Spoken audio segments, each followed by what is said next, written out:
notoriety or whatever.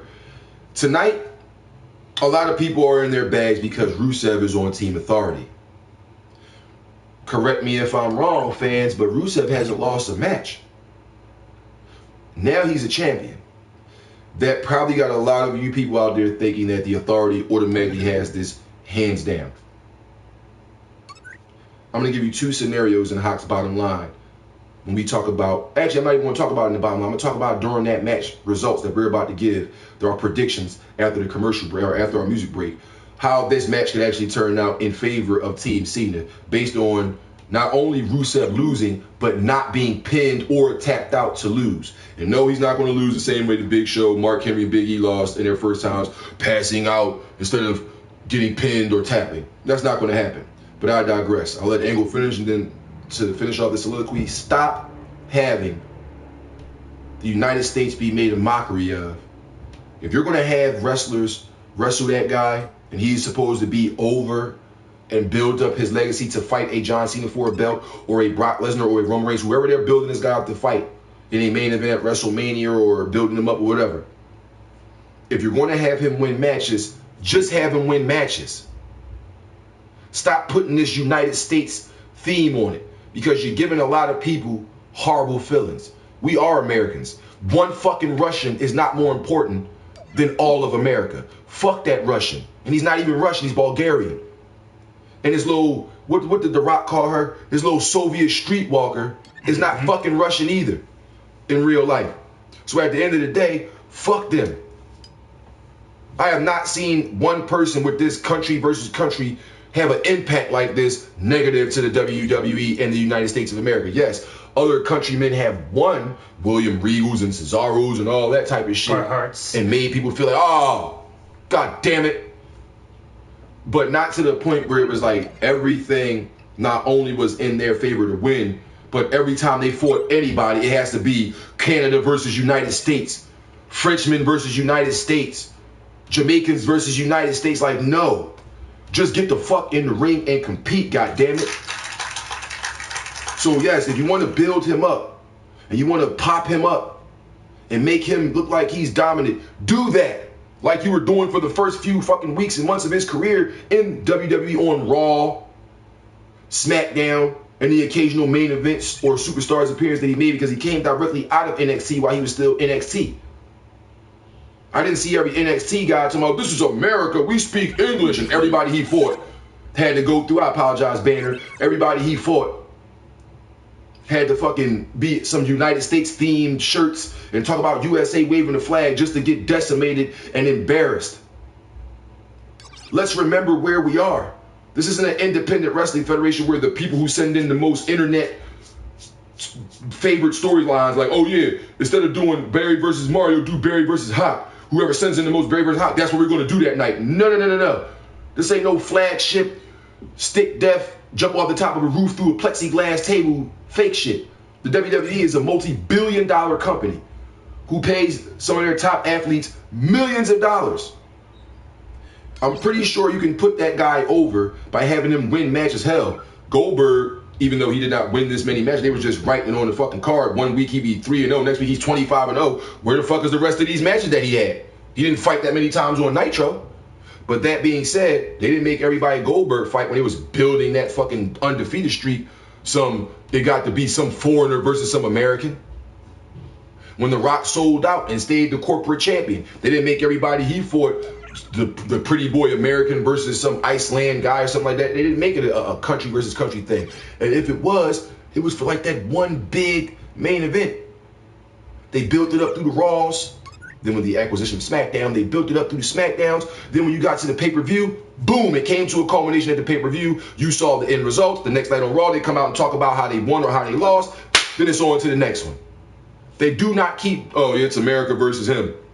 Everybody that comes in here. People that never, not once, in the WWE said anything patriotic. Not even on the 4th of July and tribute to the troops. Some of those athletes they had him fighting wasn't even on those shows and cards. Yet everybody keep doing the United States angle. Tell me when you saw Heath Slater come dressed out like Uncle Sam in the United States. Not 4th of July, not Veterans Day, not tribute to the troops day, no. Big E Langston, never. Sheamus. Once you hear him come out talking about, even though I'm Irish and all that and third, I'm representing Americans, I'm the United States champion. When? Remember, he was a career bad guy, heel. When did he do that? He, as a heel, he could have talked about, I'm Irish, I love to fight, and you American jackass, like when he was going through that whole shit with John Cena before the tables match when he won his first WWE championship. They didn't make that USA, American versus Celtic Warrior, American versus Irish American. Nah. That is pissing me off. If you're going to build Rusev to be an undefeated force of nature and nobody can't beat him, fine, do that. But stop making a mockery of the United States in the fucking process. Please stop. Angle. All right. We had next match. We had Big Show versus Sheamus, which is ironic because these two was going to be on the same team together. And the reason why they are fighting each other, because Stephanie McMahon came out, tried to get the Big Show to walk away from Team Cena, told him about how she could do this, and put him up for a chance to win the title, and all of a sudden the third. Hall of Fame spot. Next thing you know, she guaranteed that if he walked away right now, he would be the first active member of the WWE Hall of Fame of 2015 who is still an active current roster wrestler. But these people, because she said, don't listen to these people. I mean, Stephanie made some good points. You know, when she was trying to get into his head, because that's what psychological warfare is all about, getting in somebody's head and making good points and doing it. Stephanie McMahon talked about, don't listen to these people. These are the same people that you keep flip-flopping back and forth. First you love them, then you hate them, you're not for them, you don't like them. They'll get you in trouble, they boo you, they cheer you. Like, don't listen to these people. They're the reason why you're where you're at right now. So you've seen the look on the Big Show's face as if he was really contemplating this offer. Out comes Sheamus, a member of Team Cena. Stephanie's in the middle of the ring. He says some things to Stephanie. She's like, oh, well, I really love being interrupted, but I'm glad you just came out here. Because now tonight, you two got to fight each other. And just to make it more sweet, to try to entice you both to walk away from John Cena's team, I can guarantee the winner of this match is a shot at the World Heavyweight Championship. They fought in a match. Angle. And it was a brutal match between the two giants who now no stranger to each other.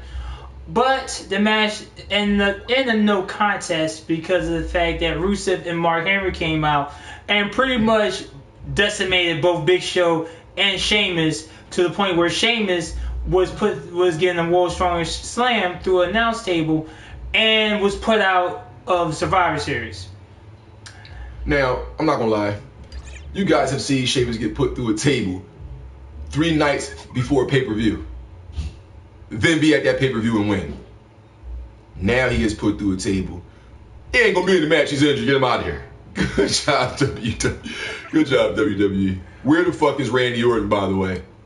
Doing a movie. I know where he's at, but they're supposed to have him at Survivor Series. Don't worry, my colleague just might not be in the know as I am. They took him away from television for a couple of weeks because he's filming a new WWE films that's going straight to DVD, but Randy Orton is still away filming Marine 4, 5, 6, 7, 8. No, actually, it's the Condemned 2. It's part 2 to Condemned. If you didn't see the first one with Stone Cold Steve Austin and Vinny, they killed that joint. Vinny is not a wrestler, by the way. I love Vinny as an actor. He's a fucking actor. But Stone Cold and Vinny got it down in the Condemned Part 1. It was a pretty good movie. Randy Orton's going to be in the Condemned Part 2. I don't think they're going to do the same theme for that movie in terms of he was a prison inmate or whatever. I think Randy Orton this time is a survivalist specialist or something like that. Something about the military. Things happened.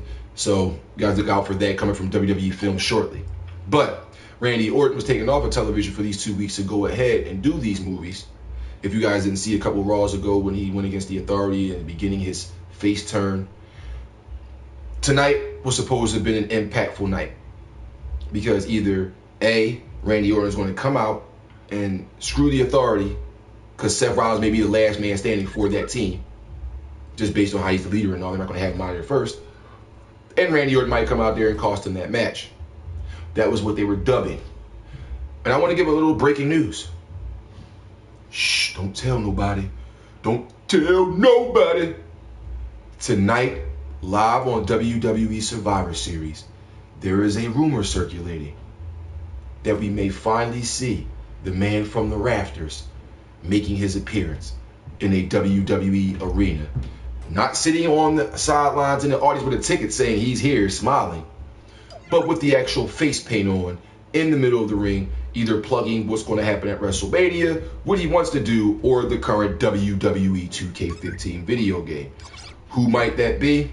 Tune into the WWE Network. If you don't already know what I'm talking about, because I just gave away so many clues, tune into the WWE Network tonight, 8 p.m., for WWE Survivor Series, and watch it through its entirety. Or within the next 2 minutes, because it's 6:58 p.m., if you guys are going to go on to your WWE Network apps, you can go ahead and start watching the pre-show and find out who they might be bringing out for the very first time in a WWE ring tonight. Angle? So the next match we have is Nikki Bella versus AJ Lee. With AJ Lee being portrayed by Brie Bella, her personal assistant, or we like to call it her bitch. That's what he likes to call it. So this is supposed to be an expedition match between the two. Exhibition. Not expedition. They're not going on a walk. They wasn't going on a damn journey. He called it an expedition match. That might be a new match. That's a new match type, ladies and gentlemen. Whoever travels the most miles and is allotted time is the winner of this match. We're going on an expedition.